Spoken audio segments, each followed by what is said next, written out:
সূরা মারিয়াম। আমি একটা কিছু আয়াত তেলাওয়াত করব, অনুবাদ করব না। আপনারা আগে বলেছেন, এখনো ভাই বলতেছেন এমনি কিছু তেলাওয়াত শোনানোর জন্য। আমি তেলাওয়াত শুনে যাচ্ছি, কিন্তু আপনাদেরকে সবক দিয়ে যাচ্ছি। মনে থাকবে? আপনাকে সবক দিয়ে যাচ্ছি।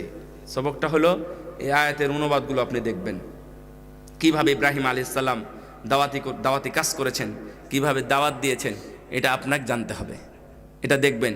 শিরকের বিরুদ্ধে দাওয়াত দিয়েছেন ইব্রাহিম আলাইহিস সালাম, বাপের বিরুদ্ধে হলেও দাওয়াত দিয়েছেন, বাপকে গিয়ে দাওয়াত দিয়েছেন। আউযু বিল্লাহি মিনাশ শাইতানির রাজীম। বিসমিল্লাহির রহমানির রহিম। واذكر في الكتاب إبراهيم إنه كان صديقا نبيا إذ قال لأبيه يا أبت لم تعبد ما لا يسمع ولا يبصر ولا يبصر ولا يغني عنك شيئا يا أبت إني قد جاءني من العلم ما لم يأتك فاتبعني أهدك صراطا سويا يا أبت لا تعبد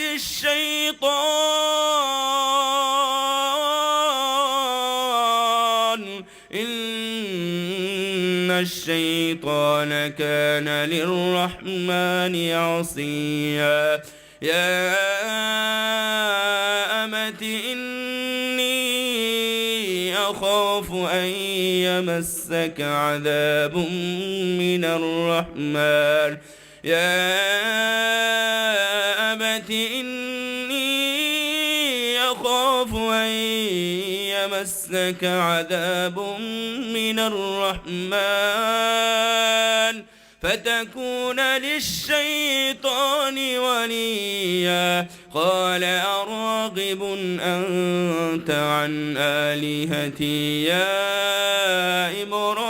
إبراهيم لئن لم تنته لأرجمنك واهجرني مليا قال سلام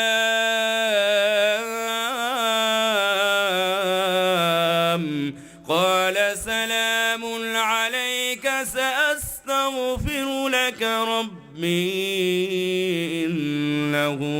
إنه كان بي حفيا। সূরা মারিয়ামের 41 থেকে নিয়ে 50 আয়াত আপনারা একটু পড়বেন। মাত্র 10টা আয়াত আছে, দেখে নেবেন।